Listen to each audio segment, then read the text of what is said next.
Hey folks, hope you guys can see me well and hear me. Hey guys, welcome back to another video. Hope y'all like my King Kong shirt, which I got at Universal Studios.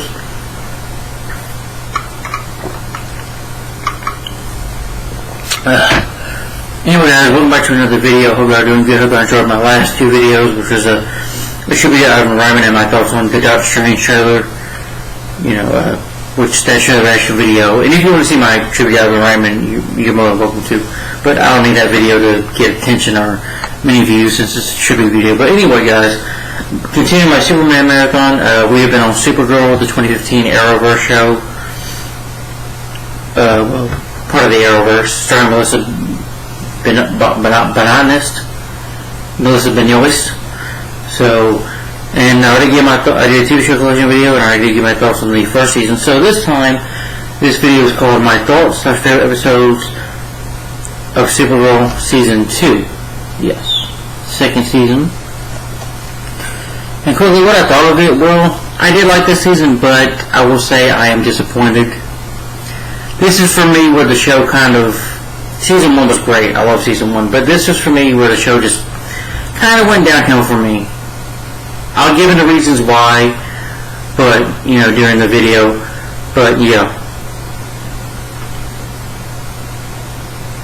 Of why I think that, but, in my opinion, you don't have to agree with me for what I have to say in the video. Nobody ever has to agree with me, but anyway, let's go and get started. So,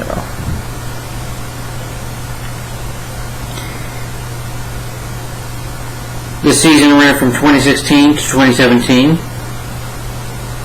And of course got renewed for a third season as well. You also have Superman coming into this season. You probably don't see a picture of right there of Superman and Supergirl fighting toward the end of the season. But you have Tyler Hutchison who plays Superman. And he comes in the first episode of the show, so you have Superman in this season, which is awesome.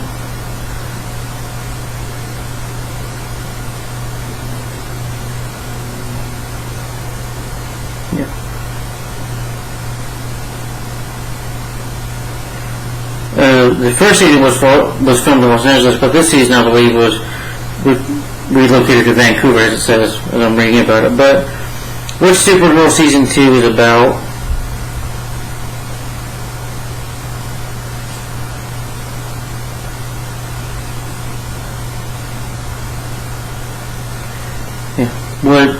Alright, Supergirl Season 2, just give you a plot synopsis of what the season's about, is that Kara and her allies deal with feuds between Earth's native populace and a short alien community basically, and investigate the shared organization known as Project Countless, run by Mastermind Lillian Luthor, mother of Lex Luthor and the enemy of Superman's greatest arch nemesis, Lex Luthor. His mother, Lillian Luthor, is the villain, one of the villains in the season, first half I would say. Meanwhile, Kara befriends Lillian's adoptive daughter, Lillian Luthor, the new CEO of Luthor Corp, and struggles with romantic feelings for recent Earth arrival Mon-El, a princely survivor from Krypton's neighboring planet, Daxam, whose parents wish to reclaim him. And in doing so, Terry Hatcher also guest stars in this season. She was Lois Lane in the Lois and Clark show, and Kevin Sorbo, who I believe was Hercules, like in Legend of... a Hercules show, so he kind of played a superhero, I guess you can say, because he played Hercules. They guest star in here, and pretty much they want Mono back until his mother, Terry Hatcher, who is the villain of the season, Queen of Daxma, wants to take over national security, pretty much just to invade the world basically and kill Kara. James Olsen becomes the masked vigilante guardian. Alex, who in this season announces that she comes out of the closet, basically she's gay, starts dating a cop named Maggie Sawyer, and John befriends a younger Martian, Magon, from the white Martian race that killed his people. So yeah, that's pretty much what season 2 is about. But I'll go ahead and give you my favorite episodes, which I've written down. Alright, start with that. My favorite episode is for the pilot episode, which is The Adventures of Supergirl.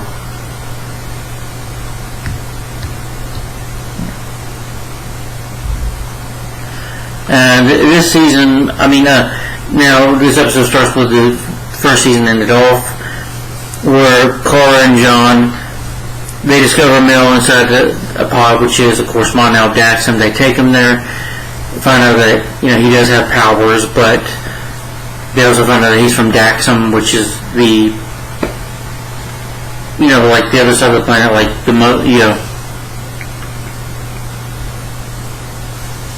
well, basically he's in a coma, and the DEO don't know if it's dangerous, so he's basically staying there, but he's just, in a coma.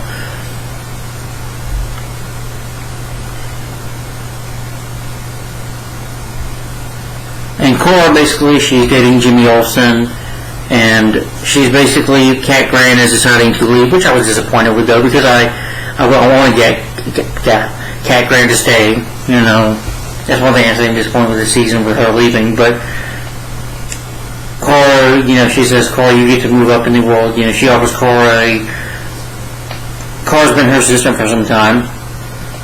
Cora has new boyfriend, and the new thing this season is to be a reporter. So she meets Snapper Cora. Maybe, I don't think in this episode she meets Snapper. Sorry if I'm going a little too far. But she, Kat talks about her being a reporter, but she's like, Cora, just give you 24 hours to think it over, just let me know.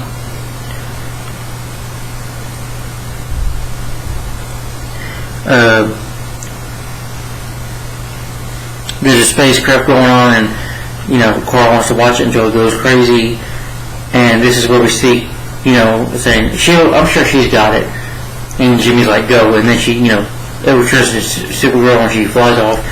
And then you see Clark Kent talking to, on the phone, talking to his boss, Perry White, in Metropolis, saying, I'll be back in a jiffy. Well, Mr. White, that's no saying, but you say great Scott all the time. And then when, Superman hears about it on TV, Clark hears about it on TV, he goes, runs, and he changes into Superman.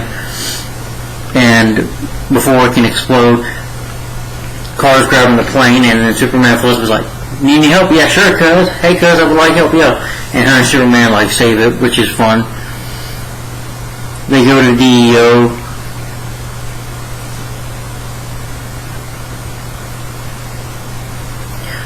They go to the DEO. People are just, Superman just flies in, makes an entrance, and people are like, wow. They're clapping. They're happy to see Superman.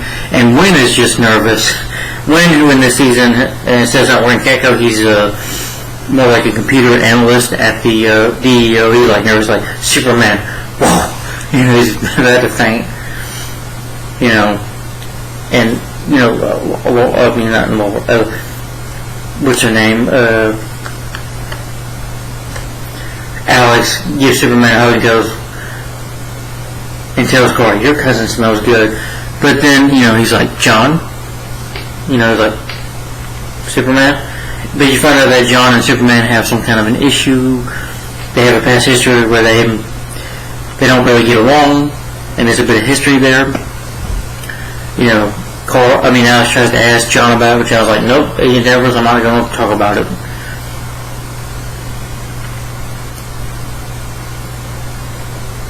Well, pretty much you find out the past, I'll tell you right now, is that they found kryptonite or whatever, and John decided to use the kryptonite just in case kryptonite's attack, for instance, General Zod or, Non, and who wanted to use Miria, just in case. And Superman doesn't agree with that, so he decides not to work with Dio and just to go solo. And that's kind of the bad blood between them.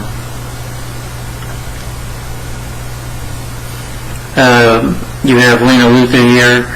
You find out who's behind the spacecraft attack. It was Lena Luthor, who's running for Katniss, who believes that her main goal is to destroy aliens, to kill all aliens on the Earth.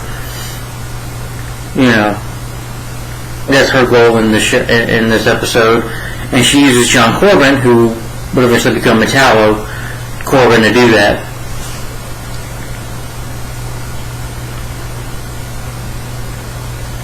And Clark and Cora go to talk to Lena Luthor, who is the sister, adopted sister, and her stepmother, which is or say her mother, Lillian Luthor, saying that she might have something to do with attacking the spacecraft, but she sure shouldn't have done. They talked to her about it. They used their X-ray vision, both of them, Clark and Kara. Clark doesn't believe her. She talks to Clark about her life, what she's going through. He's like, I'm sure everything will work out. If I were to be, it's like this season of she found a way to be Supergirl, but in this season she's got to find out how to be Kara Danvers. And she wants to go on a date with Jimmy, but it's not working out. She eventually breaks up with Jimmy, which I was disappointed with that, but it's just me.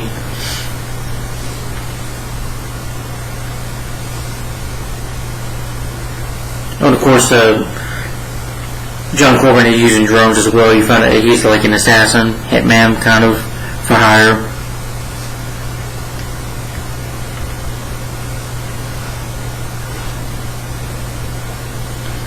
And they also, Alex and Wynn ended up finding out that Lena was actually the target, so I guess her mother was trying to kill her.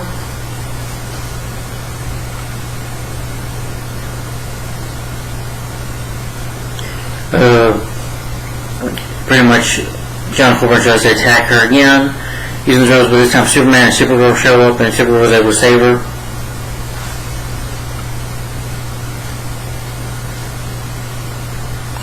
And then some of the drones attack people, and Superman saves some people. He saves like a family or whatever. He's able to use his cape to like protect them like a shield for these people, and just looks at the family in Kansas.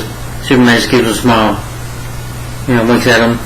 And I like when the father says, "We gotta go back to Gotham," which is a Batman reference. Because Batman lives in Gotham City. But anyway, they also are saving a building. They're trying to catch it. Kara's able to eventually save the building.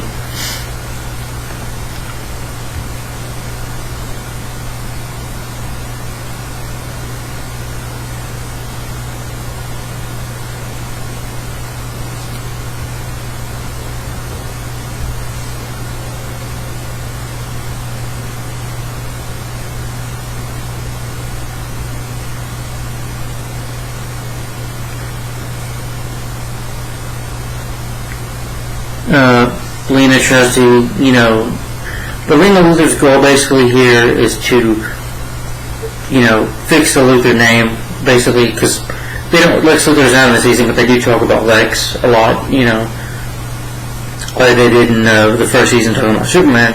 They talk about Lex, saying, he was a madman, he killed a bunch of people, aliens, basically, and almost killed Superman himself, and that's why he's in prison. Because he went mad, and Lena's trying to rekindle kind of refresh the Luthor name. She almost gets attacked by the drones. John Corbin is posing as a police officer. He fights with Alex a bit. Eventually Lena shoots him. And then Clark, who didn't trust Lena at first, was able to show that maybe he can trust her now.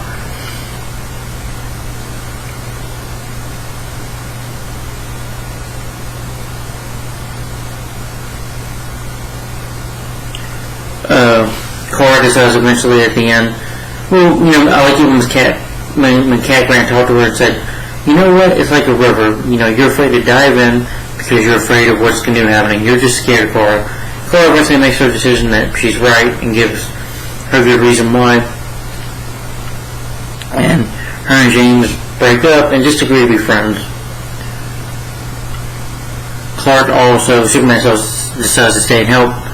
It's like up and away, and then you see them just have fun to go save people. And at the end, Project Cadmus, Lillian creates Metallo. Basically, John Corbin's in a hospital bed, and she's like, John Corbin is dead. Metallo was born, and she gives him a heart. Well, that's a kryptonite heart, and basically she makes him a machine.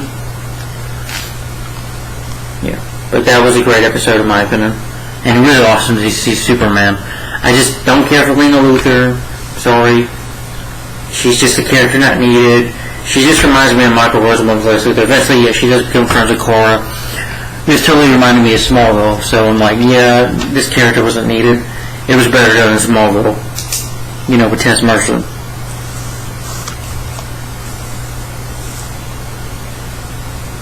And then another favorite of mine is The Last Children of Krypton.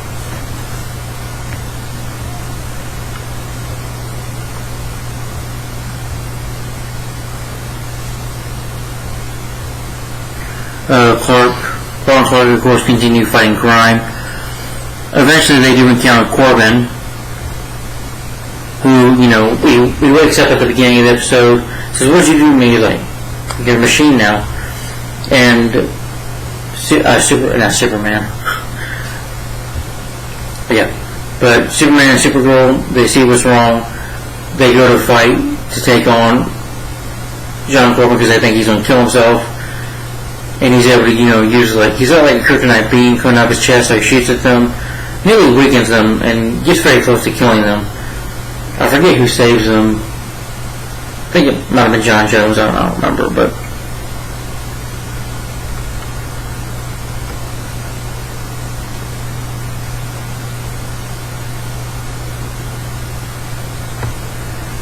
they also create, Lillian Luthor also creates another Metallo who attacks. Well, basically they force the guy to, and Superman and Supergirl are having to fight this guy.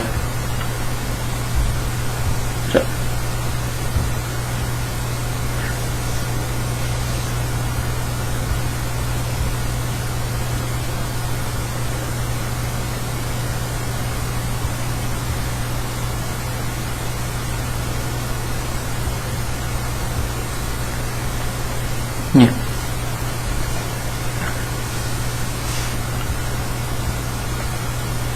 And Carl also meets her new boss, Snapper Carr, who just kind of ignores her. He's just like, kind of like that. And then, when Carl just goes to talk to Snapper, basically just snaps on Carl, has a little ponytail. I don't give a crap what character it says, "You're not a reporter, you'll never be." And he just tells Carl to go away. Carl gets she's like, "Oh," just gets frustrated. And she asks Cat Grant, and Cat Grant is like, "No, Cora, I will not talk to Snapper for you. You need to learn to stick up for yourself." And eventually Cora wants to stick up to Snapper, and Snapper lets her work there, even though the guy's a bit of a hard ass. Eventually he does agree to teach her. Yeah. But Superman and John Jones throughout the episode still have their battles, still have their argument, well, not battles, but almost nearly get into it. You think they're about to fight in one scene, but they don't. They decide Superman and John Jones eventually go to the Force of Solitude to figure out how to defeat Metallo. I forget what they're doing. And kind of maybe going back to being friends. But they eventually team up to fight the Metallos. Supergirl fights John Gorgon. At first when he fights him, he's about to kill some people. And she's like, "Now I can punch your face," because women makes like a shield on their chest. Oh my god. Sorry about that. And she's like, "Now I'm going to punch you in the face." And she's like wearing a kryptonite suit. Alex is. And they both kick John Gorgon's ass. They kick Metallo's ass. Supergirl grabs his arm like this. Alex grabs a pipe and stabs him with it. Basically, kind of just, not killing Metallo because he's a machine, he can't really die. He's just, turned down or whatever. And, John Jones in his Martian Manhunter form, and Superman take on the other one and defeat him. In the other episode, Kara wants to maybe go a little Metropolis with Clark because she's had fun being with somebody who can understand her.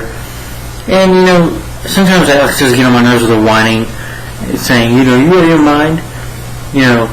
Especially when she said, what got on my nerves with Alex is when she says, "Oh, but he abandoned you." I'm like, first of all, Alex, Superman didn't abandon her, he gave her a family. I'm like, because he wasn't ready to be a father, and like how he's going to take care of Cora. She needed a family, she needed stability, and he couldn't give that to her, so he didn't abandon her. He just gave her a family, where she needed support, somebody to watch over her. Because Superman, I don't think, could watch over a little girl, and probably couldn't do that at all. But eventually, Superman does go back to Metropolis.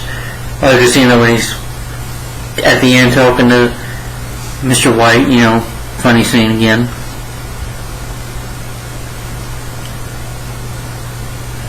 Then Cora is talking to Mon-El, conscious, and she's like, when you wake up, I'll be here for you, and we'll talk about what happened on Daxima. And all of a sudden, Mon-El wakes up, and he just starts choking Cora, and then the episode ends there.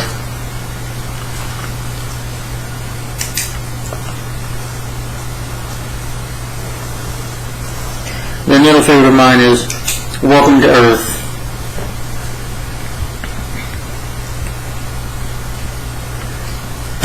The episode opens with Mon-El after he, was choking Cora. He kind of like throws Cora to a window, and then he escapes, running, using his powers, and escapes. Then, President Lynn Larson, we have also in this episode, what I like is, you have Linda Carter, who was Wonder Woman in the 1970s. He is starring as the president, and Supergirl is excited to meet her, and she comes to meet the president first. The president gets attacked by a woman who has fire powers, ability to control fire, and Supergirl just gets some fire on her body a little bit. She's able to squish her, roll around or whatever, just to keep the fire off of her. Alex encounters Detective Maggie Sawyer, basically telling her to get lost, off her crime scene.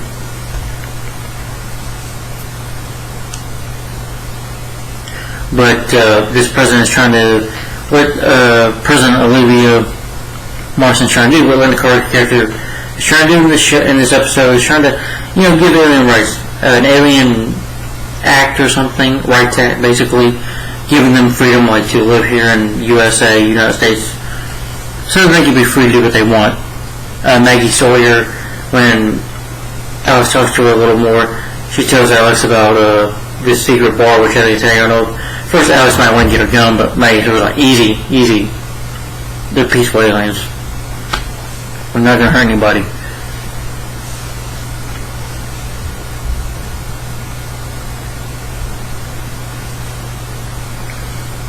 But Krypton's sister planet is from Daxima, Mon-El.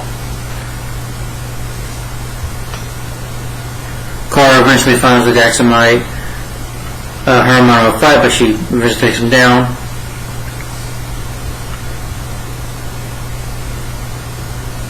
The president is tapped again at a speech he's given. Eventually the girl then kidnaps Alex, and Cora has to take on this fiery villain. She fights with her a bit, and she's eventually able to take her down.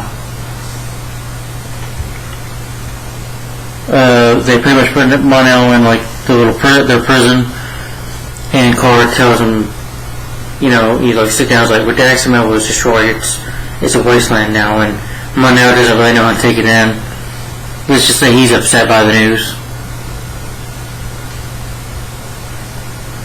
Hank encounters Magan, who is a female Green Martian, and he was my name is Magan Morse, or whatever, Morse, I don't know, Magan Morse, who is the last daughter of Green Martian. There's a little bit more to her, which I'll get into, but John Jones is surprised, especially finding another Martian, since he thought he was the last Green Martian to live, of Mars. But, anyway, good episode in my opinion. And it was good to see Linda Carter guest star and her talking to Supergirl and stuff, And then another favorite of mine is called Survivors.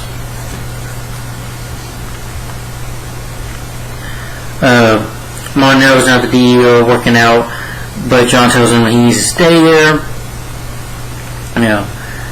And Mon-El was okay with it. He really has no choice. I do like it though that he wants to eventually get out because he's training. He's like working out him and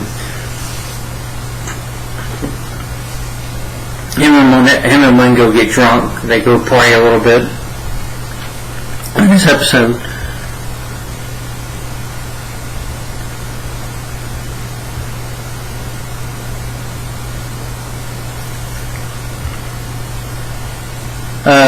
Maggie and Alex eventually find, who've been working together, hanging out a bit. They eventually find out that the aliens have been kidnapped, and they've been going to a secret fight club. And the Martian, that Magan, she's also fighting at the club. And John Jones, he's trying to be friends with her, wanted to talk to her about doing the mindset, the Martians do, they, can connect their mind to each other. Magan doesn't want to do it. She tells him, I'm busy with customers right now. But when John Jones finds out from Alex, because him and Maggie, they have this mask on, there's a woman named Roulette who was making these aliens fight illegally, John Jones confronts her about it. She's like, I do what I do to survive. I think it was toward the end of the episode you find out that she's actually a white Martian.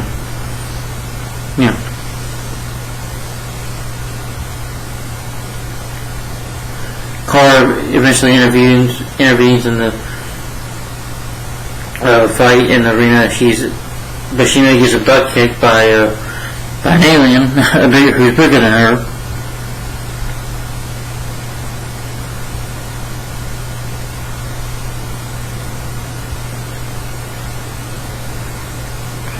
Kara is able to eventually confront Roulette, tell her to stop. But Roulette lets her know that she will keep on doing what she's doing. That she works herself a role, and that aliens are willing to do it, and that leave it. She can do what she wants. Basically, she's telling Supergirl.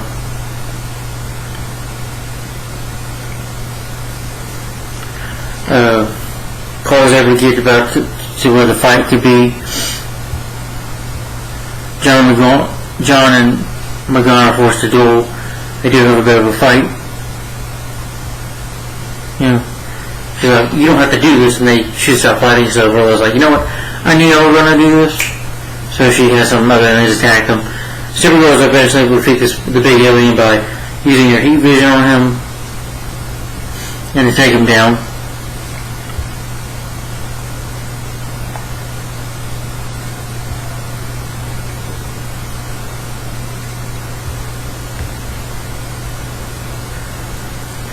Magan at the end shapeshifts herself to a white Martian, but you find out that she's a white Martian I'll get to it later. But anyway, Survivors, good episode in my opinion. The woman played that very, very attractive looking Asian woman, not gonna lie. But, they can't really arrest her that band because she has people who hire her up, so she's able to escape getting out of prison and going from real jail. Another favorite of mine is Crossfire.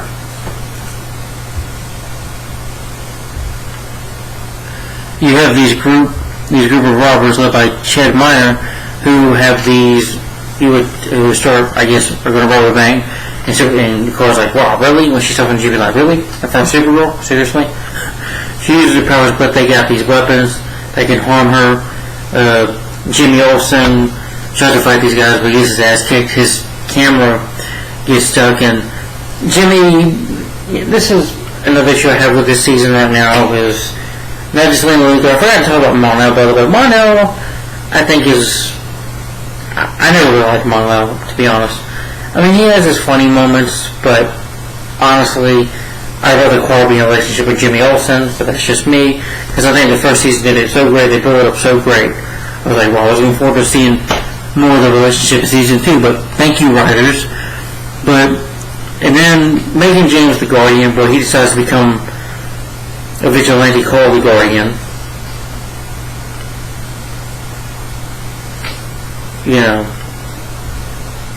Even though he got his ass kicked. But, Wayne is like, no, this is not you. And which I knew really will win. He was telling James, no, it's not, James, it's not good for you to be a hero. And go should be killed, so he basically refuses him.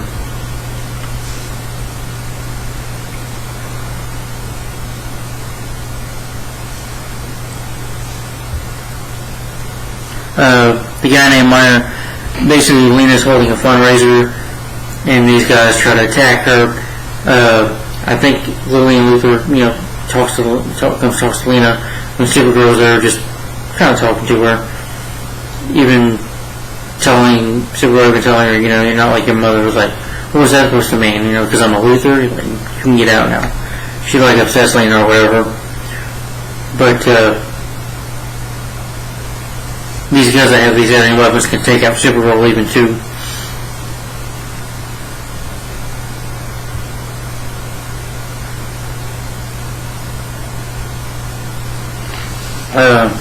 The robbers eventually, get defeated because thanks to Wynn and, Lena working together, they're able to take the weapons down. They get arrested, and Miner's like, I'm going to run my mouth, but I'll tell you who runs Katniss.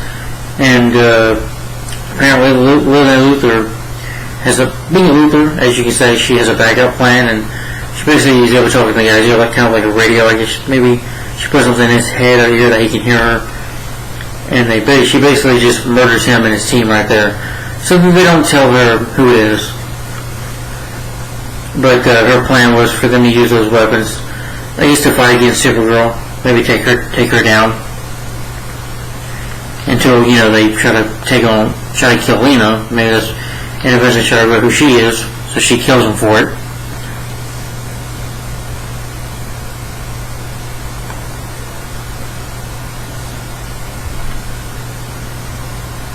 Kara tries to take Manila under her wing to Catgo. Tries to teach him how to be a reporter. Sorry. And I like it though, first when he eats these pancakes, Manila just picks up the pancakes, kind of like eating a cheeseburger, for instance. Like he's eating a burger. And I like it though, she's like, oh, you can, Manila, your name's Mike Matthews. She gives him glasses if he wants to be a hero. And, when he answers the phone instead of, answering like, hello, he does this. Hello, welcome to this is Catco, Mike Matthews, how may I help you? Just talk straight to the phone, which I thought was funny. And,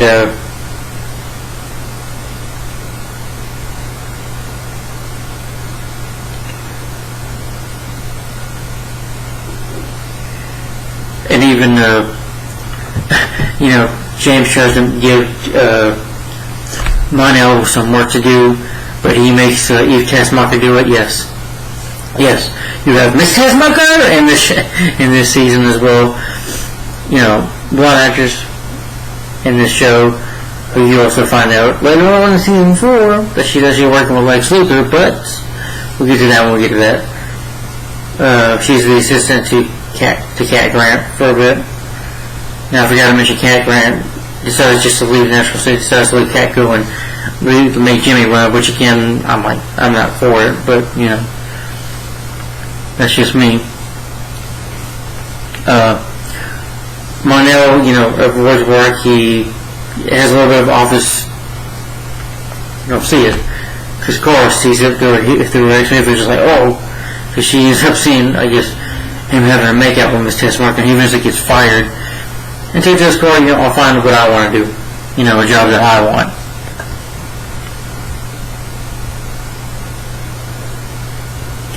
Jimmy starts one operating as a vigilante, which I thought was stupid.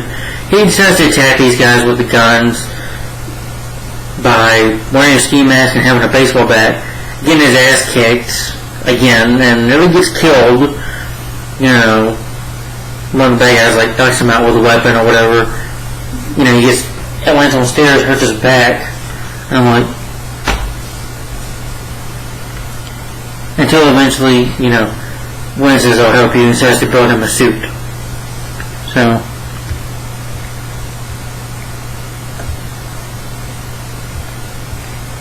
Alex pretty much confesses in this episode that she's gay, and she likes Maggie, she tries to hook up with Maggie, and she tries to accept the fact that she's gay, and I'm like, oh, no, I don't have a problem with people who are gay in my life. That's fine if you want to be like that, whatever. I'm not a homophobic or whatever, but I don't need this in my superhero stuff, okay? I don't need this in my superhero movies or shows to me, this is where the show just gone woke. This is nothing but a gay agenda, and I'm like, I don't need a woke agenda. I don't need this agenda. It's just an agenda that we don't need, in my opinion. But anyway, that was Crossfire.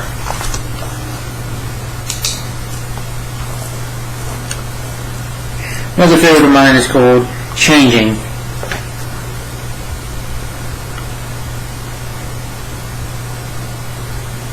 In Norway, Dr. Woody Jones, the discoverer of a wolf's corpse, a dead wolf corpse, that he tries to do operation on, and it attacks him. A parasite gets into him. Well, before I say anything, pretty much everyone dies, like they suck the life out of them. They talk to Dr. Woody Jones, telling him, that he needs to hear, I think I'm fine. And then he's got this parasite in him, he's like, yes, we need to take over the world.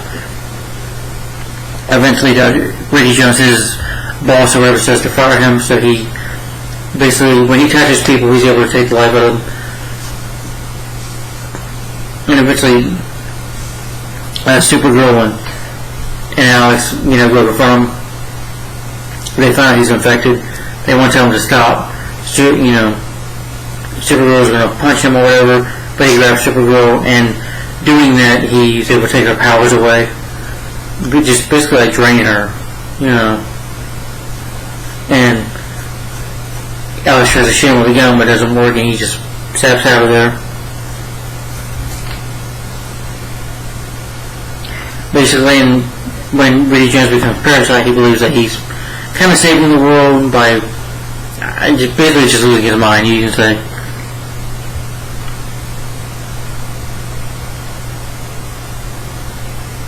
And you also find out that Mon-El is using his powers to make money. Kind of like being a loan shark. And, Clark, like, this is not how you do it. You are unbelievable. Like, Clark, don't act so self-righteous. You just love being a hero. You just love the attention. You're prideful, And their arguments just just annoy me.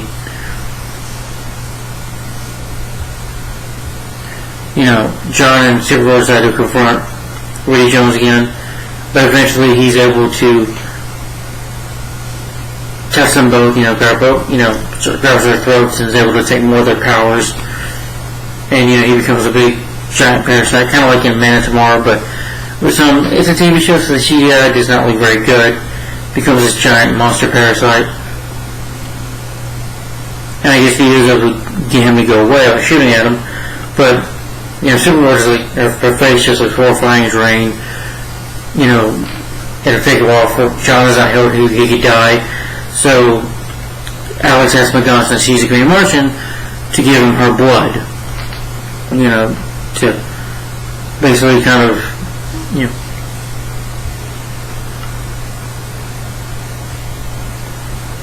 well, basically for her to donate her blood, basically.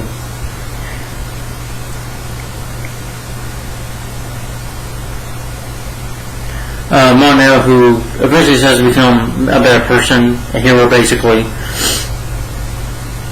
Does take on them, and then Guardian shows up. James eventually becomes Guardian. It kind of reminds me of John Henry Irons, Steel, basically. I'm like, why can't you just have that character in this show instead of making Jimmy Olsen? Because again, Jimmy Olsen being Guardian, I'm not for it, sorry. I'll admit the suit does look cool and stuff, but the problem is, I don't need a character like Guardian still, when we already have a John Henry Irons still, Supergirl's out of commission, why not have John Henry Irons still on the show? But what do I know? I'm not a writer for a living for TV shows, so what do I know? But anyway, they fight him, and Supergirl, is able to use this kind of weapon just to take him down. Pretty much has no choice but to kill him, take him out. When, Alex tells Cora about it, she tells Maggie, when Maggie says that she wants to run, and upstairs Alex now is like, oh, she don't want to be with me, I'm like, I don't care about any of this stuff. In this episode, I didn't give her, I don't like James being Guardian, because to me, Jimmy Olsen, I'm sorry, folks, but he's the guy behind the camera. He's the guy that takes the pictures. That's Jimmy Olsen saying, "Hey, CK," or whatever, something like that. Or, "Hey, Mr. Kent," that's Jimmy Olsen. Okay, that's the character, and I don't know what the show was thinking, what the writers were thinking, making him Guardian. It just doesn't work. And Alex being gay again with a woke agenda. I don't give a damn about her, crying and whining about it. I'm like, my gosh. But anyway, but I still like the episode. I like Parasite and all that. Then another favorite of mine is called The Darkest Places. Well, you have this new vigilante where James is Guardian now, who, after James, fights a bad guy, as Guardian is fighting a bad guy, and just strings the guy up, kind of like Green Arrow, for instance. But anyway, this guy, vigilante, who murders, basically has a machine gun on his arm and just pows the guy away, and Guardian's trying to find out who he is, and people are saying that Guardian murdered people, and James is like, "What? No, I didn't murder nobody." Like, I'm doing this to help people, not to murder.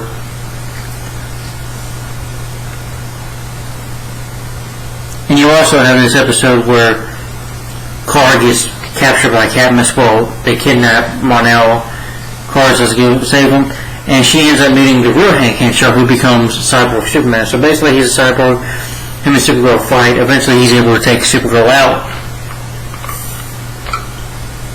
Later reveals, she's the leader of Katniss, put them in a prison, and she basically needs Supergirl's radiation.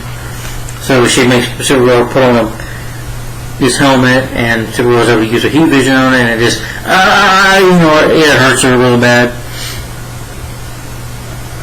But you find out, Hank Henshaw was not dead, but eventually Katniss finds to basically turn him into Cyborg Superman.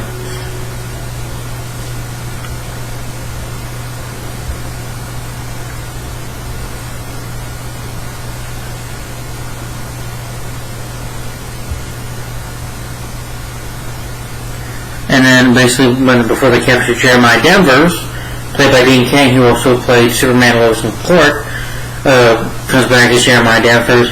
He saves Mon-El and Carr. Because I know Cumberland's like, "No, Carr, I can't go with you. I gotta stay here."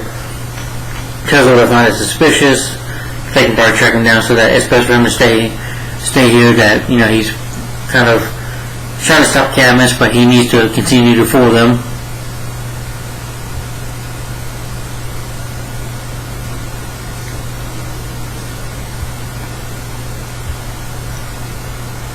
Mon-El eventually starts to have feelings for Carl. Cyborg Superman goes to the Force of Solitude, basically having Carl's blood. He has blood on his hands. He's like, "Tell me everything about Medusa."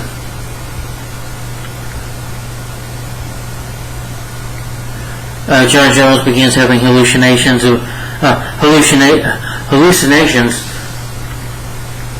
about the White Martians, and throughout the episode he keeps on seeing his family. He points a gun at a DEO agent, because he thinks it's a White Martian. Eventually he goes confront.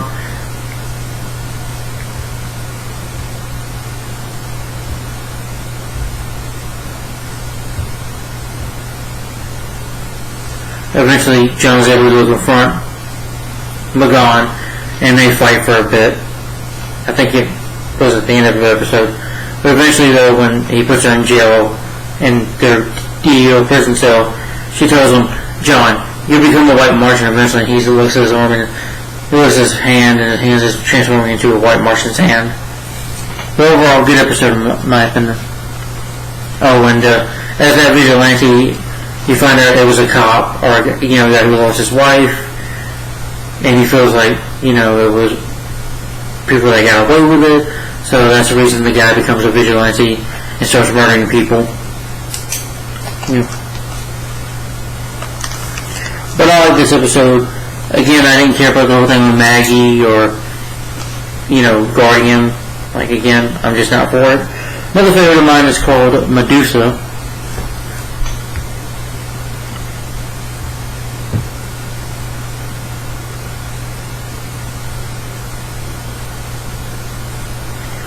Where Cora James went Alex, Eliza Monell, separate Thanksgiving. Monell tries to, talk to Dr. Danvers. So as you can say, he's, kind of sucking up to Eliza because he likes Cora. He even asked Jimmy and Gwen, is Cora have a mate? Is she available? Basically.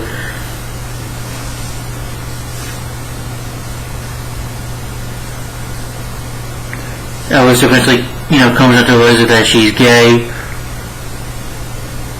While James and Gwen debate about revealing the truth about Guardian because they know Clara wouldn't support it. Eventually, thanks to Alex intimidating Gwen, she's able to find out too. And she won't even let them tell Cora.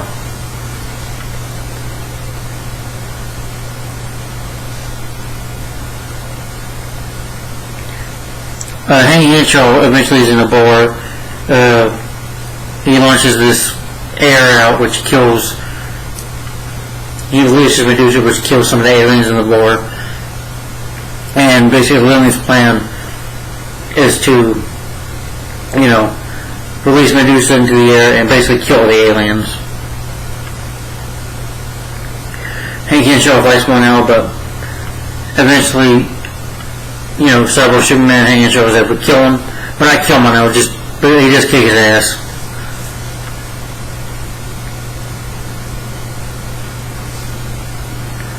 The toxin, eventually, Monell's locked up in a prison just for his protection. Cora talks to, Monell says, they're like playing Monopoly or whatever. She's like, do you like me? That's what she asks him.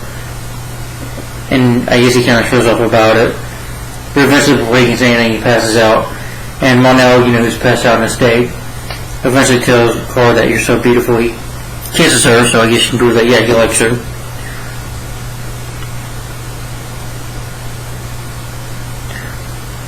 Cora goes to learn about Medusa at the fortress. She learned about Medusa. Medusa is a virus created for defense against maternal invaders by her father. Her father created it. It is basically poison in the air that will kill all the aliens.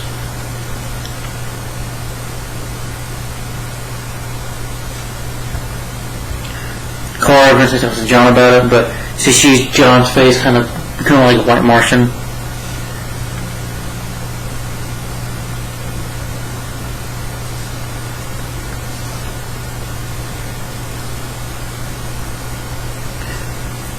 Cadmus needs to weaponize it, so they go to Elcorp. Cora and Henshaw battle again. He does injure Maggie. So where he's got half of his robot face, he's able to use a little bit of his own heat vision, and he visions Maggie's shoulder.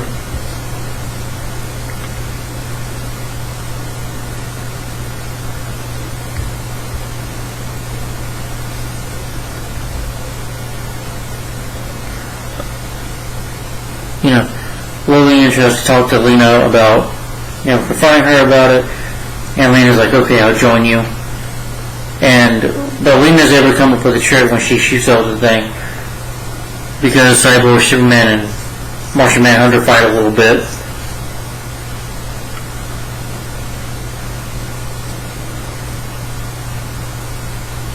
But Lena is eventually arrested and sent to prison. But Henshaw escapes. And then you find out there's an alien ship looking, there are Dexamites that are looking for Monell. You don't see their faces, they're just masked off, and they got a hologram of Monell asking where he's at. They're just telling him that he's on Earth. So that's where these Dexamites decide to go.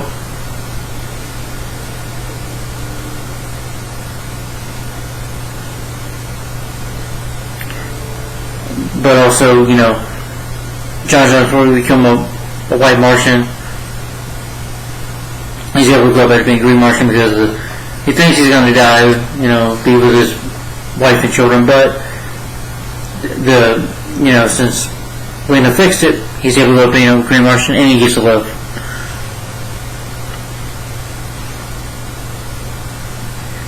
Alex and Maggie thought that they were going to hook up, blah, blah, blah. Skip that. But then at the end of the episode, you have Barry Allen and Cisco Ramon, the Flash and Vibe, who you see Vibe throughout the episode are, portals, which Cisco Ramon, if you've seen the Flash, he has the power to Vibe and he can make portals and stuff. Anyway, they tell Cora, Cora's like, Barry! It's like, hey Cora, this is Cisco. Cisco's like, nice pad. And he's like, remember when I helped you that one time, that last year?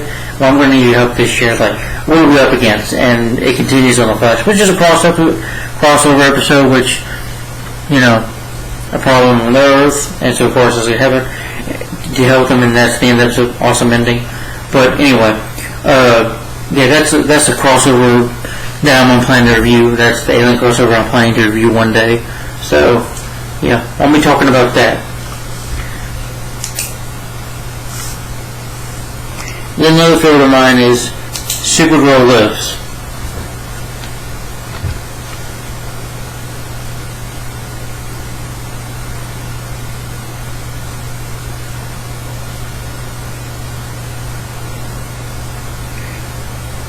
Yeah.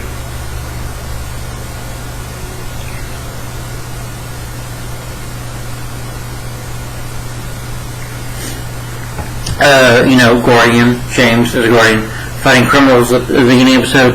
Eventually, Wing gets beaten up, almost gets killed until James saves him. And Clara knows by now that James is, I think knows that he's Guardian and is worried about him. She even tells James, I'm going to stop you. He's like, well, you just try. And this causes like a rift in between James and, Cora's relationship, which I did not like.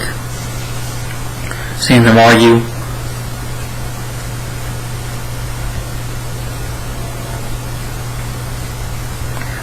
The Snapper Cora, who's still training Cora to be, a reporter. This mother comes to Cora and Snapper, telling about her daughter missing. Cora's like, we'll find her daughter, it's okay. And he's like, Cora, he's like, Danvers, we have no story, we have nothing. And he's like, you can't let feelings run your emotions run a story. It doesn't work like that.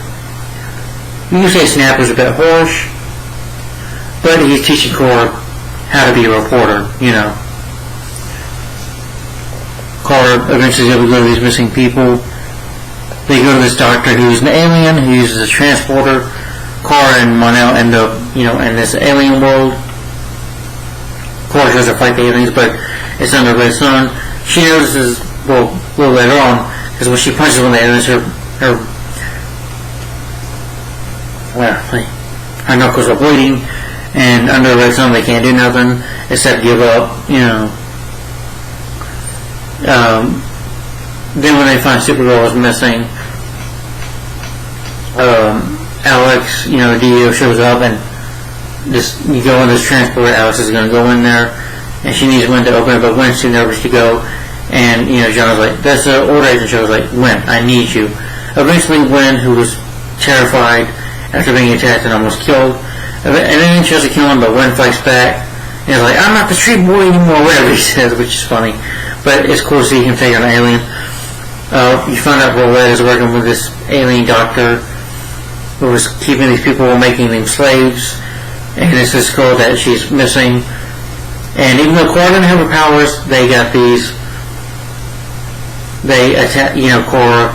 Even though she didn't have her powers, like I said already, they said that they're gonna shock these people. They got like these.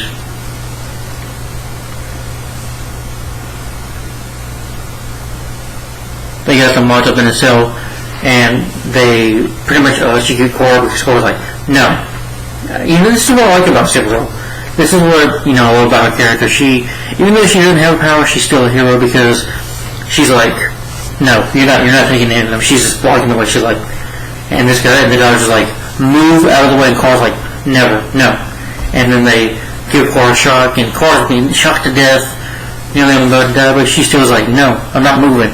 And eventually, this gives the humans hope and the aliens people hope, and like, come on, and they take down the guards and take down the Doctor and roll it and lock them up, which I thought was awesome. It was just an awesome moment, an epic moment in my opinion, just to see Cora, defend them, and she's willing to take the beating, even willing to die to save people. That's how much of a good heart she is. That's how good she is. How much hope she gives is to stand up for your ground. That's what the hero does. Stand up and never give up.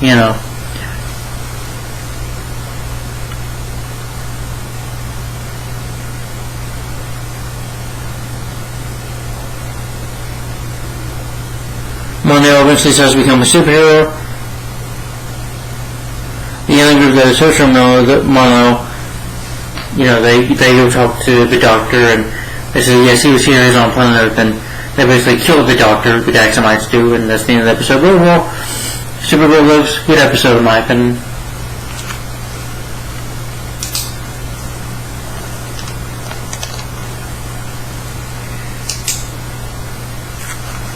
Then another favorite of mine is, we can be heroes.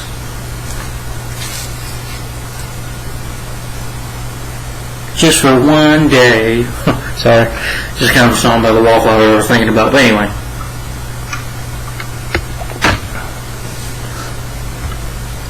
Clara eventually starts training Monel, teaching him how to fight.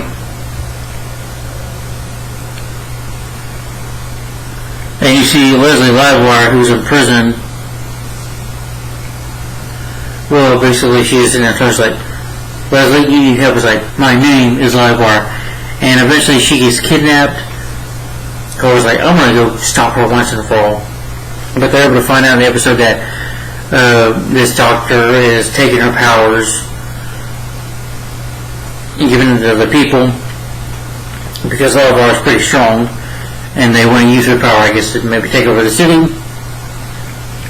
Monel is learning to be a hero, and eventually, they fight these two people who are not, because this woman who looks like Livewire, but is not Leslie. They fight Supergirl. And Monel, but Monel, instead of protecting the citizens, protecting these cops, he decides to jump in and help Cora, which eventually gets the cop hurt. And Cora's like, why did you do that? You could say he mainly did it because he has feelings for Cora. He cares about her, he's in love with her, and doesn't want her to get hurt. So you can say he uses feelings out there, which Cora tells him, you can't do that, When you're being a hero, you gotta protect people. The people come first,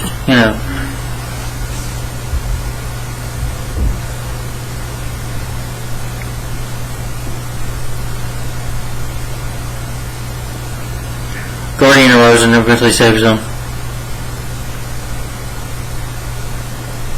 I do like it though when Cora talks about Guardian at first, when she doesn't know James is Guardian.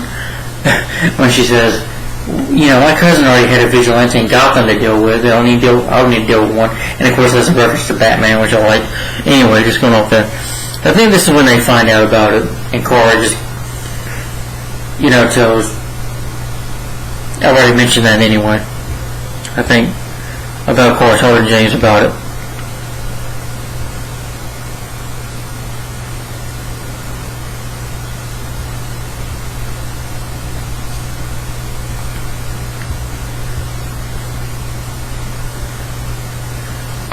Monel and Guardian eventually decide to go fight this scientist who's able to eventually take them down, and and while we're like, you guys showed up when Supergirl could have showed up, really? Supergirl is eventually able to show up. This Doctor has some of his own powers.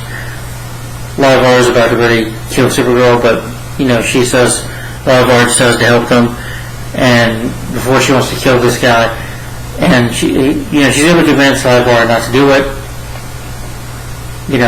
She's like, Leslie, my name is Livewire. He's like, okay, Livewire, don't do this. He's like, alright, Livewire, I'm gonna let you go. She just lets her go. Like, I'll catch her someday. I know I can.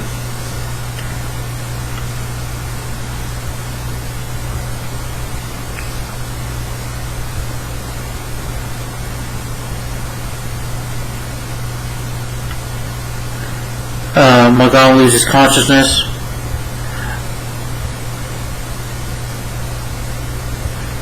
you find out that Magan is like having some kind of a psychic attack, and that the Martians are coming, are messing with her mind.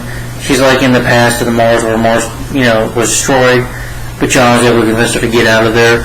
But overall, it was a good episode. We can be heroes. I liked it.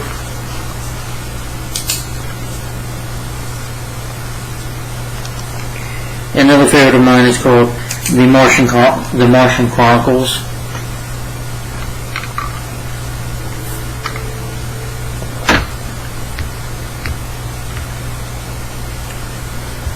John starts following Magan to protect her, and you find out a Mark, her former mate, basically comes over and tells her that your friends are going to get hurt, so you'd rather come with me to face judgment. But you find out Magan, she not only White Martian, but she was one of the White Martian that resisted, because she couldn't handle them killing innocent Green Martian, men, women, and children. She couldn't bear it, so she basically turned on her people and abandoned them and turned against them, and they want to punish her for it. And her former mate, which in their culture, in Mars culture, you are bound into a mate. You don't choose. You're basically forced to marry somebody. And he basically tries to kill her. He's able to get into the, Mark, is eventually able to get into the DEO. And this becomes an interesting part of the episode for me, is when it becomes creepy, when it's like who is the Martian, who's the White Martian, and the two DEO agents about turn to us. He's like, what are you looking at? I was like, I'm not looking at you. You let me seriously. But the point guns, she was like, and Alex and John and Supergirl like, whoa, and he's able to turn to Alex, and Supergirl has a chance to open. And he's like, you don't want to do that,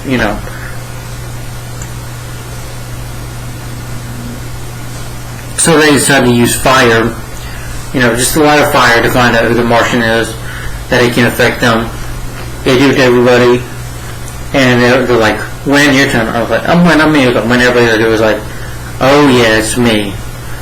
And pretty much our mech, became Win first, because Win was a computer analyst genius, and he needed him to be able to get into the system, basically.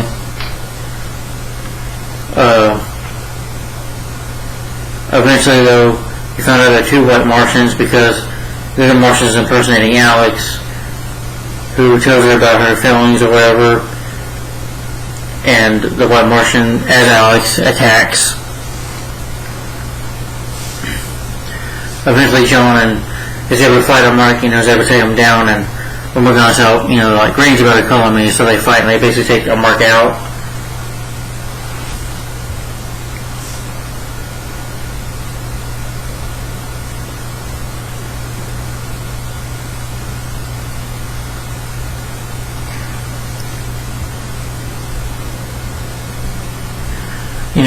Eventually Magan, at the end, after they defeat Mark and the other Martian, after they defeat him, she tells John she's going to go back and help our people to form, make a better society, and, he tells her bye.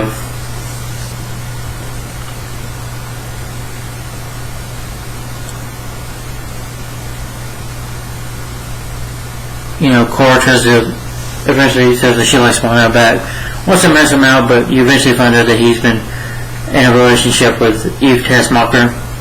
But overall, good episode in my opinion.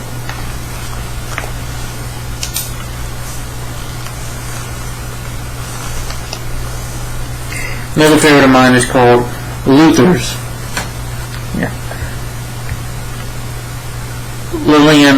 Lena testifies against Lillian, her mother, for what she did. You find out a little bit of history about that Lena was adopted, and you see her, Lionel Luthor bringing her home, and you see, a young kid Lex Luthor, and them playing chess. Because I guess you could say this happened because Lionel had an affair.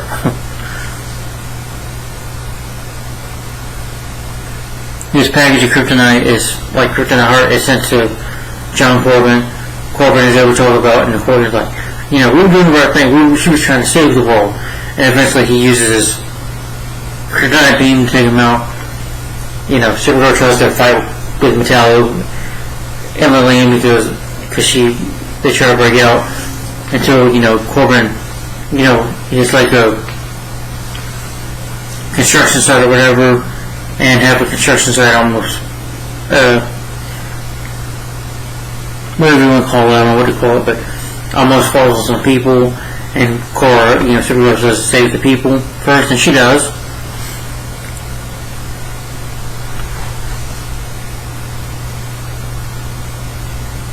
But they try to set up Lena by making know that she sent him to Kryptonite when in fact it was Hank Henshaw. She basically kidnaps Lena. You see some of Lex's stuff, like his Lex suit or whatever, X suit or whatever, which he would use the suit to take on Superman in a fight. Lex would use. Kara believes in the instance, but James and Wynn and Alex and believe that Lena's guilty, that she probably did it, and Kara still has faith in her friend, still believes in her, that there's that good in Lena, that she's not a bad person, because obviously she becomes friends with Lena. James tells Kara, well, you know what, Kara, one day, people don't know this, but Lex and Superman used to be friends. Superman tried to have faith too, but until Lex showed his true colors, and that's how they became enemies.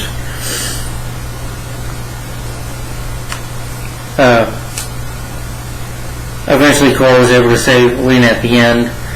Lena also at the end, talking to Kara, you see her playing chess. You see that bit of a Luthor side to work at the end.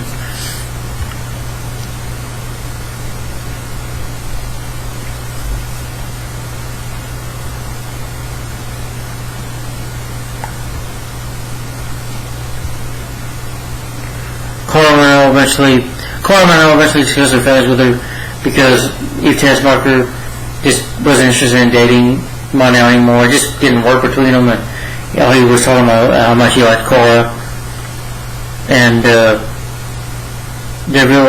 until Miss Pillig arrives and basically wants to marry Cora. And that's how the episode ends. But overall, good episode. Despite me not liking Lena, and I still think she's not a character needed on the show. I still thought the whole thing with her past was interesting, though. Eventually, in the episode, Metallo dies. His kryptonite overexplodes, and he dies. And another favorite episode of mine is called Homecoming.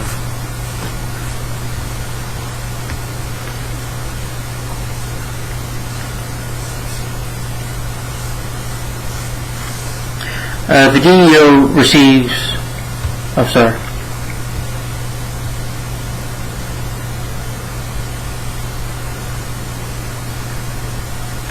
They receive the convoy, and Supergirl and Martian Manhunter go to attack the convoy. Kara can't use her X-ray vision because it's made of lead.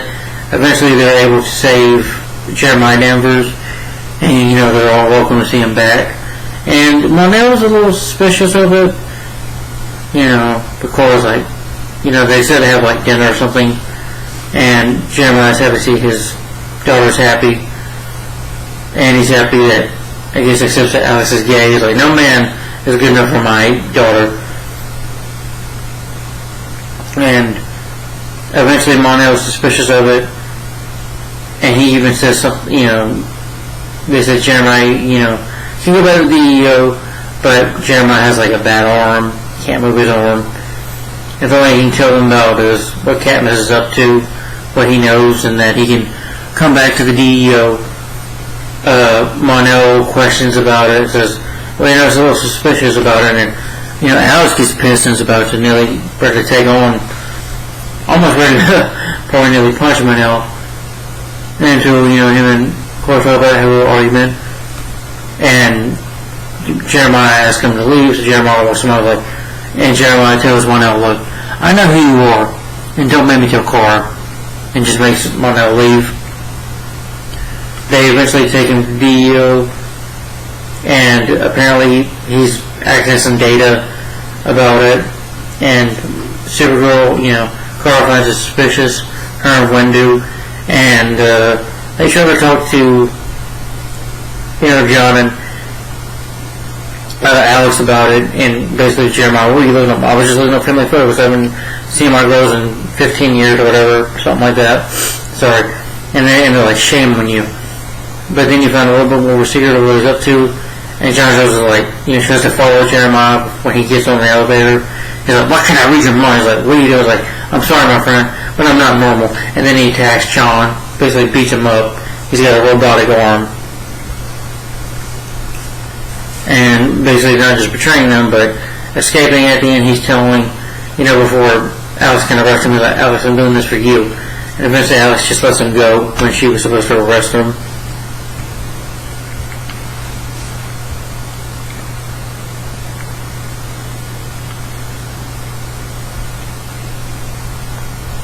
Jeremiah pretty much telling the list of all the registered aliens in the country, which gives access to Lillian killing all of them.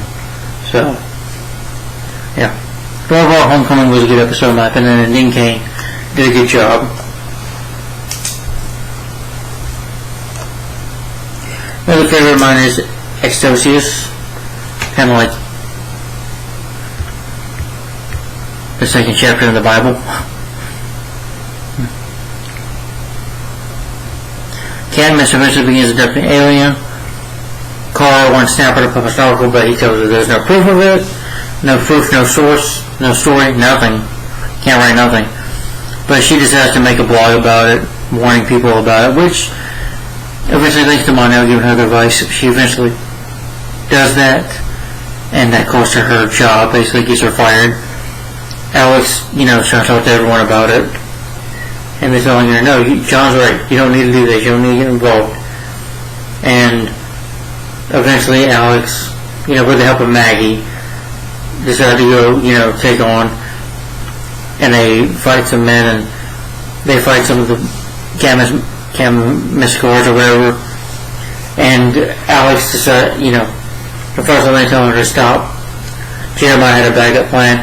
It's like, Emily told Jeremiah, don't you betray me, Jeremiah. I will declare war on your whole family.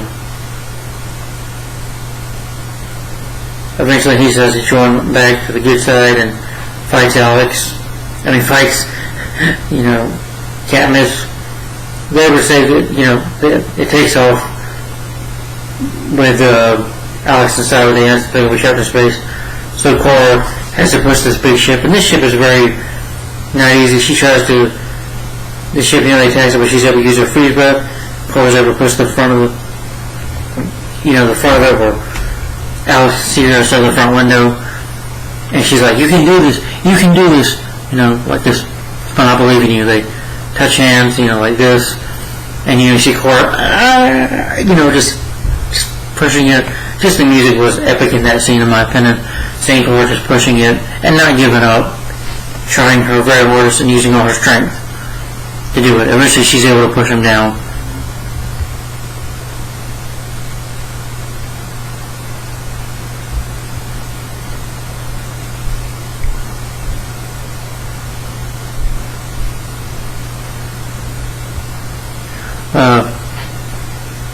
Eventually the Opera's, try to take out Lena by accident, and then throw her building until, Supergirl catches her. Forgot to mention that.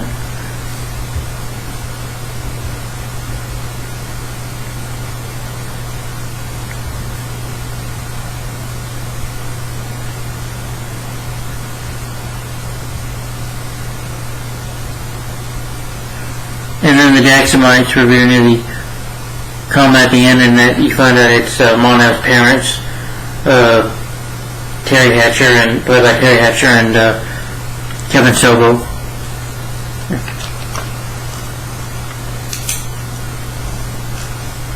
Alright. I know, guys, we just have a couple more left.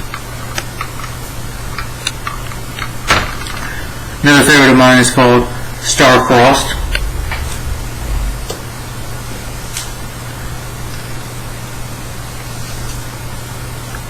The Jacksonites come, Cora and Mon-El are just relaxing on the couch, just sitting down, just watching TV, or just talking about relationship until you hear the voice of the Jacksonites saying that they want Mon-El. Cora, who decides to go with Mon-El to the ship because, they're going to claim more on Earth. And, Madam President, played by Linda Carter, is demanding not to attack or, cause an intergalactic war. So, she goes up there with him. She meets the parents, and usually Terry Hatcher,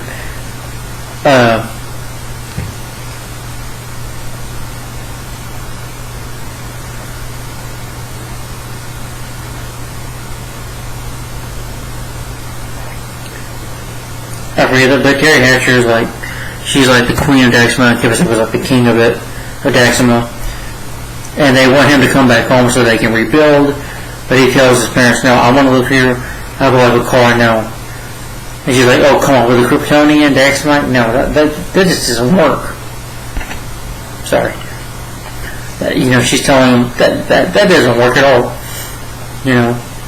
And how much he dislikes Kryptonians, and Cora usually takes offensively, but you find that he's the Prince of Daxamite. He did some awful things.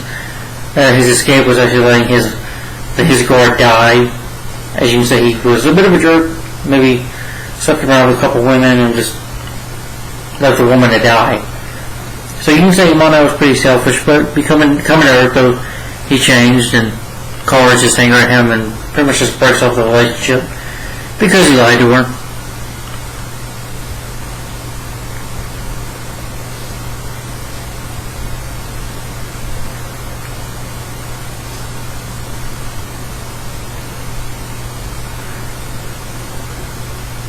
Lynn, who's been dating a girl named Lyra, she breaks into her art museum, and she tells Lynn the whole time, you've just been a mark. But you find out that Lyra, has a brother. She's like the same thing that Lynn falls for, starts dating, until, realizing that she's trying to use him to sell this piece of art museum, this painting, trying to steal for her to save her brother, and of course they decide to help her, and eventually, her and Lynn, relationship does become eventually official and better, thanks to her saving her brother and revealing the truth, because Lynn does really care about her.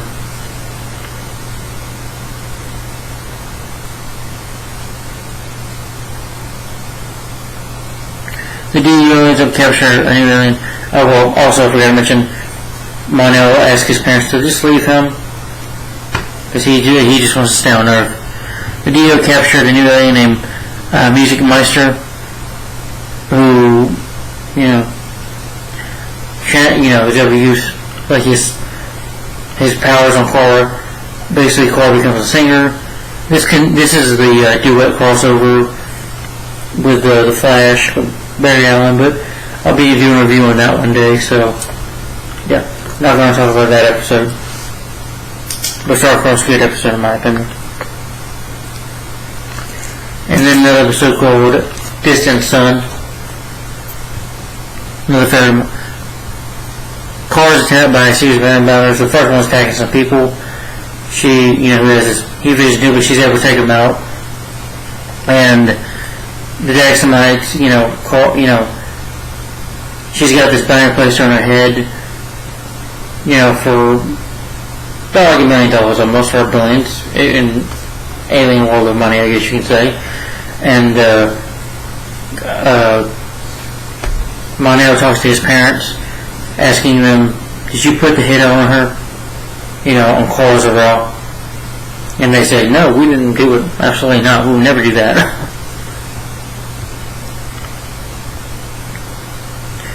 Because they think that if she dies, or they kill her, that she's poisoning his mind,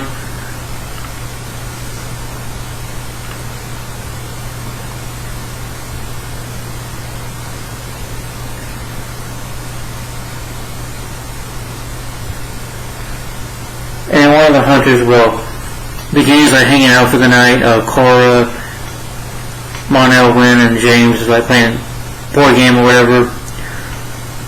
Until Mon-El gets psychically attacked by Ann, who has mind control powers or whatever. He's able to control Mon-El's mind. Mon-El's like, I can't move, no, I'm not playing. And he attacks Cora, able to fight her, but she's like, oh, I'm sorry. They fight a little bit. He's like, okay, I'm back on to win using a stapler to trick the alien. John Jones is trying to find the truth. He's able to use his mind wipe. He's a Martian, he's able to read his mind. He's like, okay, it was the Daxamites,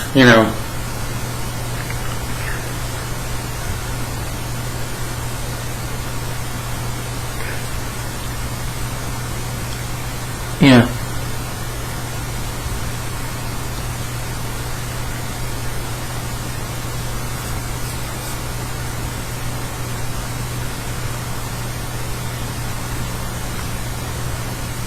Yeah. But they were try to talk to Rio, played by Terry Hatcher, who she just refuses to give up her son. They try to talk to her. They eventually get ready to take Mon-El, basically kidnap him, as you can say. At first, she wants to talk to Cora. Just goes to the DO just to have a normal conversation. But she has like these katanas that are made of kryptonite, and she fights Cora, stabs her in the leg with the kryptonite, nearly kills her, so Mon-El stops her. And they take him up to the ship. They take Mon-El to the ship, saying, you go over me? No, no tricks? Okay. And he tries to talk to Kevin Sorbo. He tries to talk to his father to say, Father, we need to do things differently. I was like, no, son, hey, we can't do that. And then, Rhea slaps Mon-El in the face and puts him in the jail cell, change his mind. The Daxamite kind of rolled over the people, kind of, treated them like slaves, basically. And when Cora comes back on there, you find out it's Martian Manhunter, because she can't affect him with the kryptonite. But eventually Cora goes to fight, because they already use a transporter, or a portal to go to the ship. He's like, is it you this time? And her and Rhea fight a bit, until, Kevin Sorbo was like, no. Says no, just let him go. He made up his mind. Just let him go peacefully.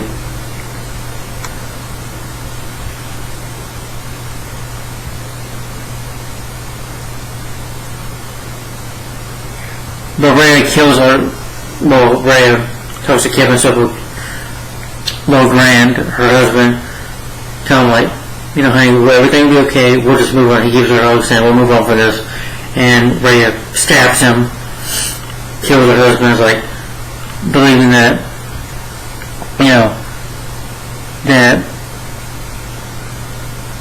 that he betrayed her, and she's like, I'm not done with this world yet,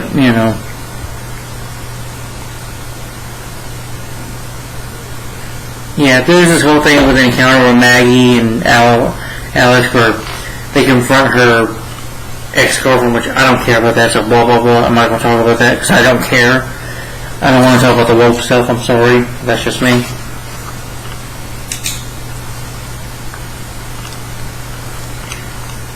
And then another favorite of mine is called Alex, which in this episode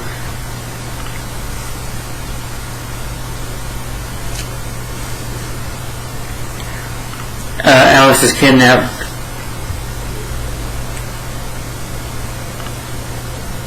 by a guy named Rick Manevolo, who is of course convicted of who's a father who wants, pretty much Cora and Maggie don't get along. She knows Maggie knows Cora is Supergirl. She's trying to convince these people, these hustlers to get out. Supergirl goes in and stuffs the bad guys. But she's like, we could have talked, Cora and Maggie starts fussing at Cora about it. And they get into an argument. Cora just angrily just walks out. Alex has a fall, but she gets kidnapped by this guy who puts her like in a cell,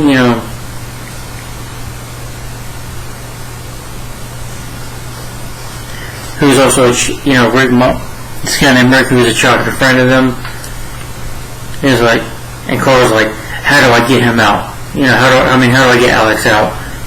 He's got her in this chamber, as you can say, I'm gonna call it a chamber, where he's gonna kill Alex. He's like, you have 24 hours to get my father out of prison. She's like, I won't do that. And Cora's getting mad. She uses her heat vision on her. It's like, if you kill me, you won't ever know what Alex is, and she will die. Cora's able to talk to the guy a bit more. Her and Maggie argue throughout a bit of the episode. Maggie and Alex have a talk. Sorry, I'm just going through it. But he wants to rescue his father. Kara goes to a wrong location, and the chamber starts filling up with water. Alex tries to get out. She is able to get the tracker off for her. She has to kind of cut inside of her, but she also tries to get out of the water because the water's freezing. She has to go swim up and, kind of makes her jacket like out of a float, so she doesn't drown or die. But eventually the water comes up. No, she doesn't die. Maggie eventually is able to be convinced by Rick, who found out who knows Cora Supergirl because he saw Cora use her powers to save some people. It was on the day of the beach when Cora started school, and she basically saved her mother and her baby. Some people say she was lucky, but he saw Cora use her powers. And then he tells her, well, when Cora Danvers, they lived in National City and Supergirl showed up, I bet you was together, so I knew she was Supergirl. Eventually, Cora's able to convince the father that his son needs to give up. And he's like, okay. Well, he took her and Cora saves Alex. Alex punches the Rick out, which is pretty good. Ray pretty much, he goes to Lena with a business proposal for a high-tech matter.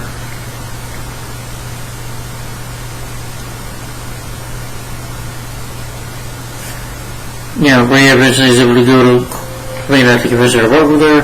She wants her to build a big portal, basically, to help save her people, but you find out later it's to invade. Then the other favorite of mine is called Resist.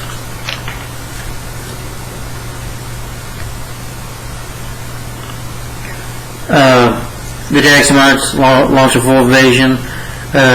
Cat Grant has come back of National City,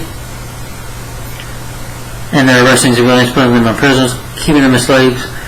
And Rhea on the TV knows a Peeler of Shut Before I am Rhea, Queen of Daxamite. We'll be rebuilding and all that stuff.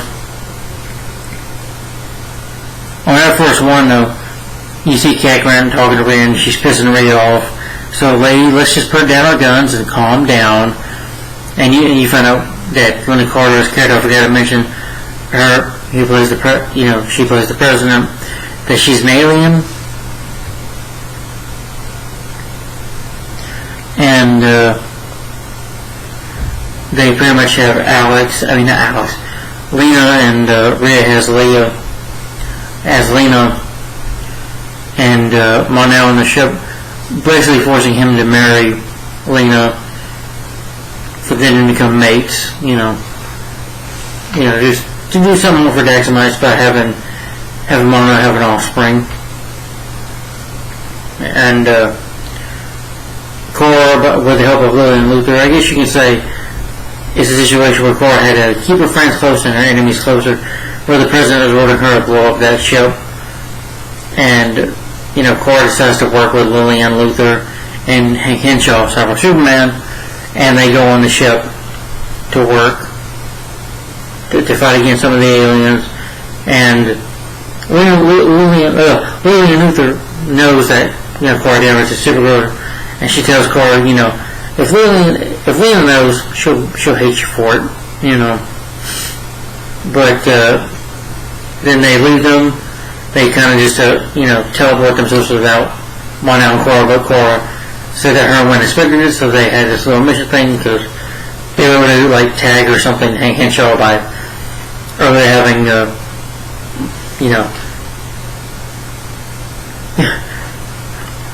by having Wayne just going to annoy him. And then eventually they would get the mothership, but Supergirl wants to go talk to Kara, wants to go talk to and try to convince Rita to change her ways and to just not do this anymore. But Rita says, you will change my heart, but you're not going to. She told her that she killed her husband, Lord Grand, that she murdered him, and basically she used silver kryptonite on Superman. So Superman thinks he sees Zod, and he's like, Superman just pushes her, and then the episode ends there with her preparing to fight Superman until Hutchinson, who comes back.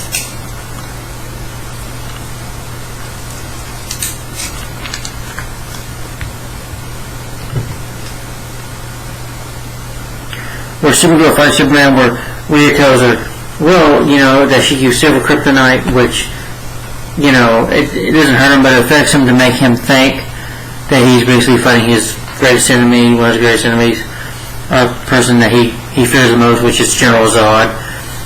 Even though he's looking in the corner, he sees General saying that, I'll kill everyone you love, Kal-El, I'll destroy this planet, and they fight. You have this fight is awesome. One thing though, even though Smallville better than the show, I will say Smallville had short fights, but at least the show has better fights, so I'll admit, better action and fight scenes. Because you have Superman and Superman and Supergirl fighting, they're powering at each other, That's where you see that on the picture here, where they're on the street, they're like on water and they're fighting, just punching each other until Supergirl gives them a good smack, a good uppercut, and they go to the Fortress of Solitude. Supergirl had to kill Kallax, who tries to kill her basically, and he's like, you and me will, but they're going to find out how to stop him. Eventually Supergirl convinces her to a single combat, which is a Jacksonite tradition, and she accepts.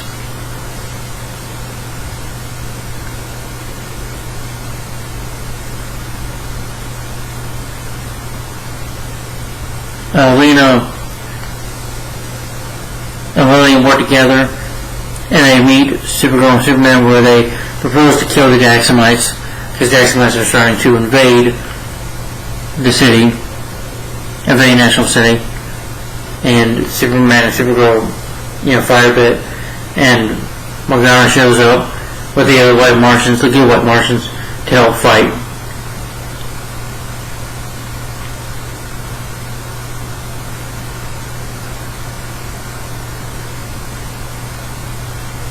Lena regrets that Mona will have to leave Earth, which does upset Cora because she loves Monel and doesn't want her boyfriend to go. But they're going to do this poison toxin in the air, which is something that has to be done.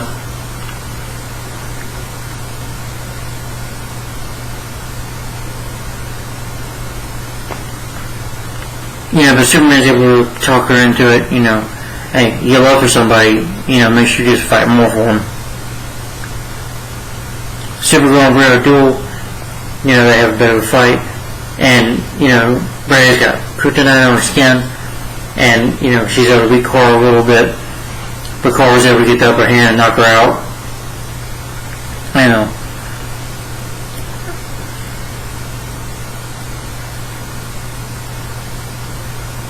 She was to see destruction, but eventually she's able to push the button and everyone dies, all the guys must die, and, Rita starts choking. It's like, son, help me. He's like you help father, and she just dies. Her body kind of turns like into salt, like kind of into a rock, and she dies.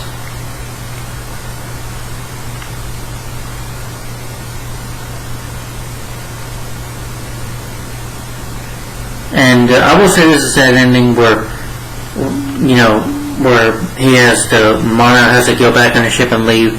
Supergirl says bye, even when she's crying. I know he felt heartbroken for Cora, just having to watch Monel go and see someone she loved, have to go. You do see Monel in space. Supergirl talks about it a little bit, but just flies to go think away about it,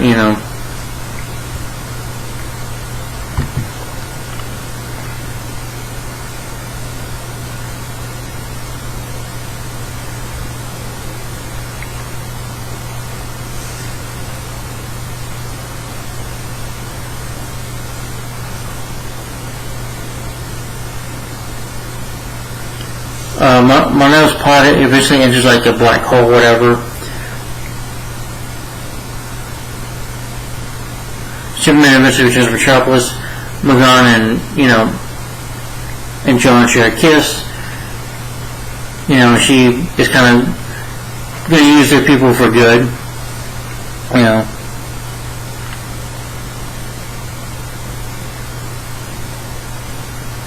Alex proposes to Maggie, blah, blah, blah,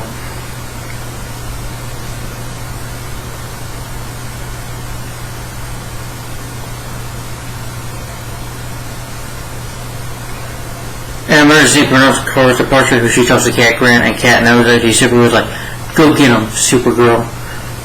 And then you have a flashback at the end, 35 years earlier,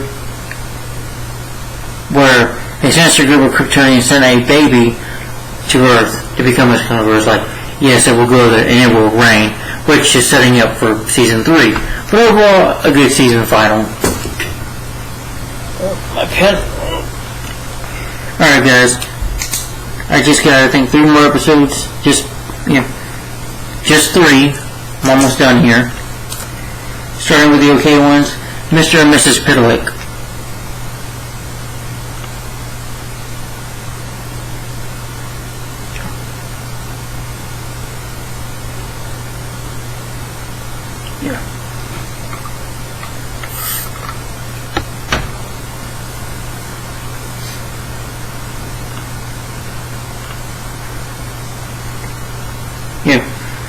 Where Mr. Pitlick's pretty much from the 5th dimension comes to Cora. He's able to, use his ability to scuff him on our way into the GEO with his underwear on or whatever, boxers on, and puts Cora in her dresser. By the way, she looks beautiful in this dress.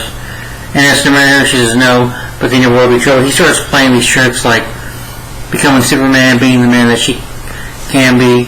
Has a little fight with Mon-El for Cora's affections.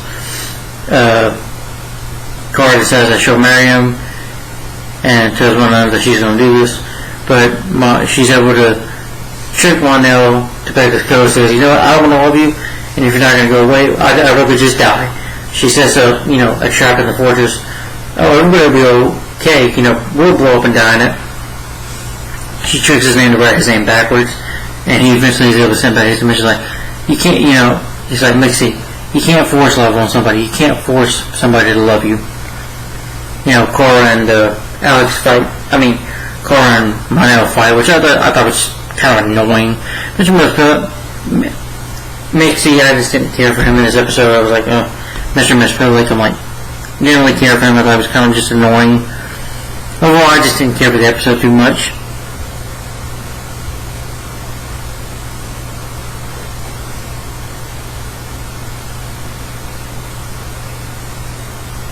But Mon-El and Colonel eventually decide their romantic feelings for each other. For Valentine's Day, and they eventually start to share a kiss. Then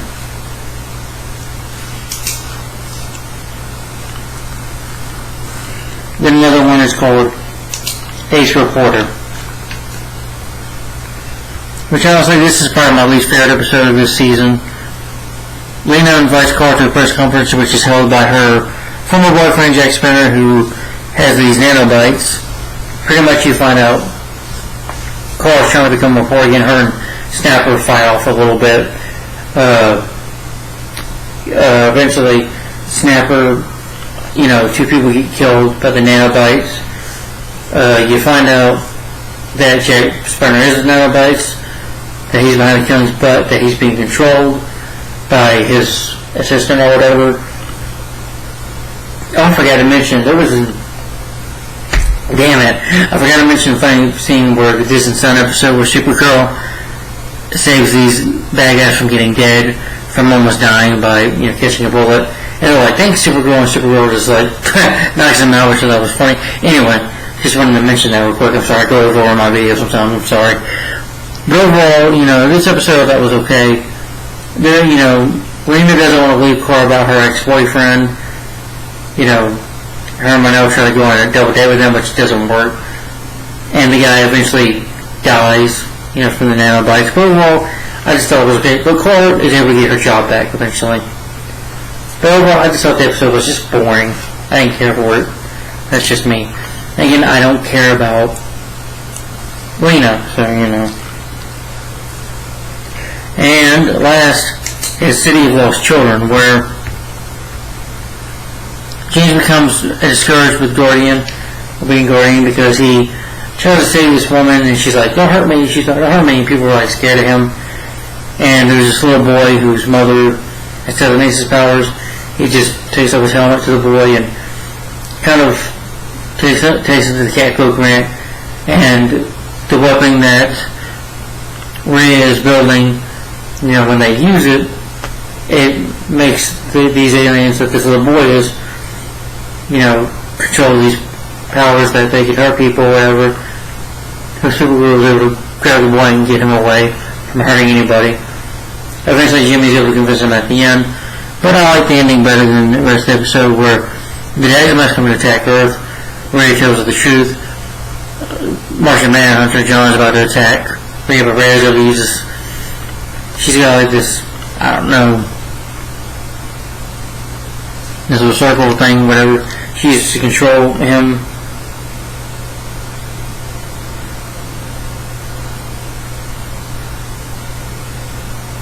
You know, Mother is confront Rhea, but he doesn't kill her because, again, despite what she's done, she's still his mother.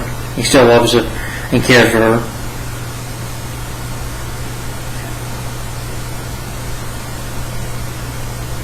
Rhea teleports herself going on Lena to her ship.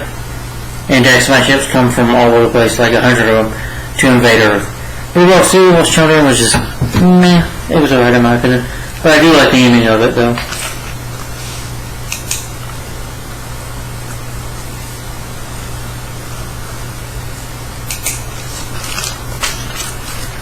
Alright, well that's Supergirl Season 2. So give my final thoughts real quick. Like I said, I did like this season, but I was disappointed with it. For me, this is where the show went downhill because it's just the writing and stuff. Like the whole thing with Lena Luthor, which reminds me of Smallville. To me, she was just Michael Rosenbaum's like Luthor, basically, because her and Clark become friends, and eventually they become enemies, or like in season 5, they're turning against each other, which they do. Because when she finds out Clark's Supergirl, yeah, she's mad. But I don't care for Lena, and I don't care for Maggie Sawyer. I don't care that Alex is gay. I thought that was just the gay agenda, the woke agenda. I don't care about. I think that's. I'm sorry. I don't like it. It wasn't needed. You know, I don't need agendas in my superhero shows, okay? Do you hear me out there, writers, Hollywood? I don't need agendas in my superhero movies or any movies, okay? I don't need that. All I want is to be entertained. I don't care about Jimmy Olsen being in Guardian. Again, Guardian is the one, you know, Guardian. He wasn't needed to be Guardian. Jimmy Olsen is the guy behind the camera. And also, I just don't get that, you know, of him being Guardian. But that's just me. And him and Cora not being in a relationship, and Monroe was just annoying. I think it could be funny, but again, I felt like he was just a character not needed, just a love interest for Cora. I'd rather him be a villain than as much as well. Melissa Bayless, she does a great job in here. As always, as Supergirl, she's definitely the reason why she's there. And I also miss Cat Grant. I wish Cat Grant would, you know, definitely miss the actress who plays Cat Grant in this show. I wish she was more in the season. But it was awesome to see Superman. Tom Hutchinson did a great job. If you were disappointed with the Man of Steel, which I still like Man of Steel, I still like Henry Cavill, but if you're disappointed with that, if you want a more live shipment, you get that with this show, with this season. So, overall, Supergirl Season 2, I like the season, but I'm going to give it 3 out of 5 stars. It's still a letdown of the season. Just some of the writing choices I don't agree with, and some of the episodes just have too many problems for me. And overall, you know, the show from here on in, it does get a little bit worse by then, and then, especially, that's what I'm talking about season 5 and 6, but 3 out of 5 stars and a so-so for Supergirl Season 2. But 3 out of 5 stars. A decent season in my opinion. But overall, a disappointment. But let me know, guys, in the comments down below. What are your favorite episodes of Supergirl Season 2? Down below, what do you think of the season? What are your favorite episodes of Supergirl Season 2? Let me know in the comments down below. Alright. Next.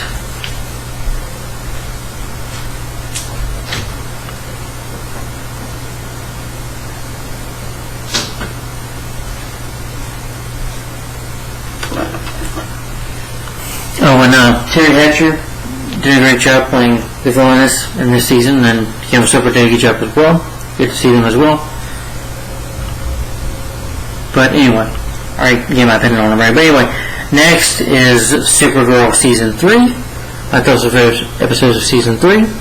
So, yeah. Season 3 will be next.